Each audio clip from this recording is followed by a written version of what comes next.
अस्सलाम वालेकुम जी। अच्छा, एक बड़ा कॉमन फिनोमेनन है कि आपने पेमेंट करते हुए विथहोल्डिंग करनी है अंडर सेक्शन 153। तो जो पेमेंट करनी है वो हमने हर बंदे ने पेमेंट नहीं करनी। जो सेक्शन 153 है वो भी कुछ बंदे जो हैं, कुछ विथहोल्डिंग एजेंट जो है ना उनको प्रिस्क्राइब कर रहा है। तो इसकी वर्डिंग भी हम देख लेते हैं ज़रा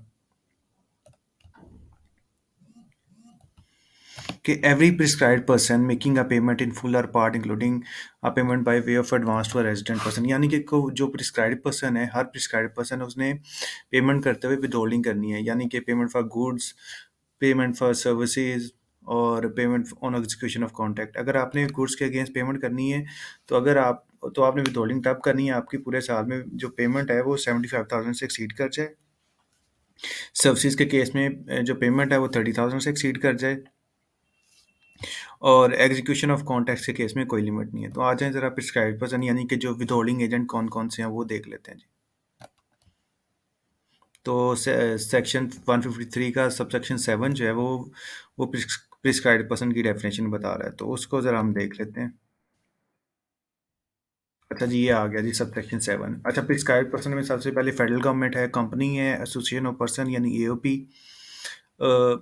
एओपी ऐसी जो कंस्टिट्यूटेड बाय और अंडर लॉ, जो किसी लॉ के तहत बनी हो, जैसे जैसे एओपी जो है वो आपकी रजिस्टर्ड हुई हो एज एन एलएलपी, जो लिमिटेड लाइबिलिटी पार्टनरशिप है, पार्टनरशिप एक्ट जो 1932 है उसके तहत बनी हो। इसके अलावा नॉन प्रॉफिट ऑर्गेनाइजेशन एनपीओज हैं, फॉरेन कॉन्ट्रैक्टर कंसोर्शियम, एक्सपोर्टर और एक्सपोर्ट हाउस। अच्छा जी, AOP having turnover of 100 million और अबव, ऐसी जो एओपी या फर्म है या पार्टनरशिप फर्म जिसकी जो सेल है साल में 100 मिलियन यानी 10 करोड़ या उससे ज़्यादा हो। कोई ऐसा इंडिविजुअल जिसकी साल में सेल 10 मिलियन 100 मिलियन या उससे ज़्यादा हो, यानी कि 10 करोड़ या उससे ज़्यादा हो। ऐसा रजिस्टर्ड पर्सन जो सेल्स टैक्स में रजिस्टर्ड हो और उसकी साल में जो सेल है या जो उसका टर्नओवर है वो 100 मिलियन यानी कि 10 करोड़ या उससे ज़्यादा हो।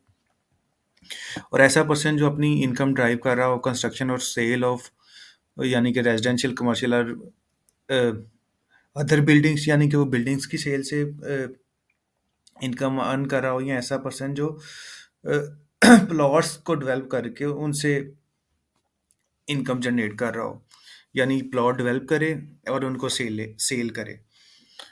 तो बेसिकली ये डेवलपर्स भी इनको कहा जाता है। तो ये है जी, ये विथहोल्डिंग एजेंट्स हैं, यानी कि ये प्रिस्क्राइब्ड पर्सन है जिन्होंने पेमेंट फॉर गुड्स सर्विसेज और कॉन्ट्रैक्ट्स पे विथहोल्डिंग करनी है।